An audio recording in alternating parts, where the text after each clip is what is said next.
حضرت ابراہیم علیہ السلام اور حضرت اسماعیل علیہ السلام کی قربانی کی کہانی اسلام کی تاریخ میں ایک عظیم اور ایمان افروز واقعہ ہے جو قربانی، اطاعت اور اللہ پر مکمل بھروسے کی ہے علامت بن چکا ہے۔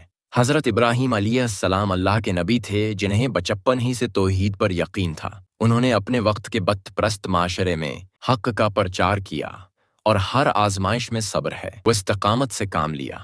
برسوں کی دعاؤں کے بعد اللہ تعالی نے انہیں بڑھاپے میں ایک نیک اور فرما بردار بیٹے حضرت اسماعیل علیہ السلام کی نعمت عطا کی۔ یہ نعمت حضرت ہاجرہ کے بطن سے عطا ہوئی جو حضرت ابراہیم کی دوسری زوجہ تھیں۔ جب حضرت اسماعیل علیہ السلام کچھ بڑے ہوئے اور اپنے والد کا ساتھ دینے کے قابل ہوئے، اللہ تعالیٰ نے حضرت ابراہیم علیہ السلام کو خواب میں دکھایا کہ وہ اپنے بیٹے کو اللہ کی راہ میں قربان کر رہے ہیں۔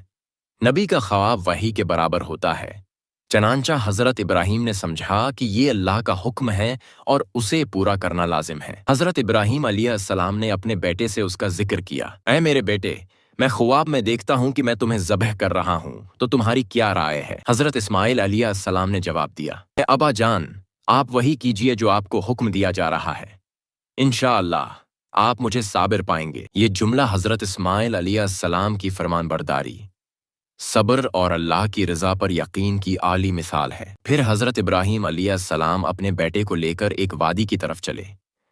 شیطان نے 3 مرتبہ ان کو بہکانے کی کوشش کی، لیکن حضرت ابراہیم اور حضرت اسماعیل نے اس پر کنکریاں ماریں۔ یہی عمل آج بھی حج کے موقع پر رمی جمرات کی صورت میں یاد کیا جاتا ہے۔ جب حضرت ابراہیم نے اپنے بیٹے کو لٹایا اور چھری چلائی تو اللہ تعالیٰ نے حضرت اسماعیل کو بچا لیا اور ان کی جگہ ایک جنتی مینڈھا بھیج دیا۔ اللہ تعالی نے فرمایا، اے ابراہیم، تم نے خواب سچ کر دکھایا، ہم نیک لوگوں کو ایسی ہی جزا دیتے ہیں۔